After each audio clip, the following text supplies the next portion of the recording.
పులిచింతల ప్రాజెక్టుకు భారీ వరద నీరు వచ్చి చేరుతోంది. తెలంగాణ, గుంటూరు జిల్లాల్లో కురిసిన వర్షాల వల్ల మంగళవారం రాత్రి నుంచి ప్రాజెక్టులోకి 28,000 క్యూసెక్కుల వరద నీరు వస్తోందని కృష్ణా డెల్టా సీఈ సుధాకర్ వెల్లడించారు. ప్రాజెక్టులో నీటి నిల్వ 13 టీఎంసీలు నీరు చేరిందని తెలిపారు. నల్గొండ జిల్లా పరిధిలోని ముంపు గ్రామాలు వెల్లటూరులో ఖాళీ చేయించినట్లు పేర్కొన్నారు. ప్రాజెక్టులో 30 టీఎంసీలు నిల్వ చేసే అవకాశం ఉన్నట్లు తెలిపారు.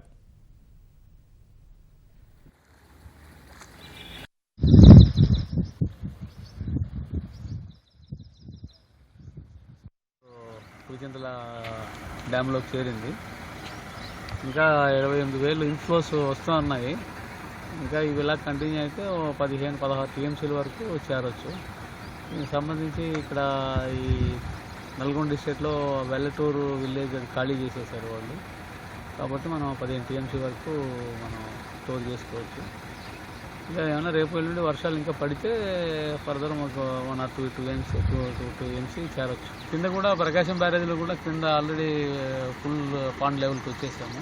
కొంచెం అక్కడ ఉండే ఆ కండిషన్స్ బట్టి కొంచెం సప్లైస్ చేస్తాం, మిగిలిన దాకా.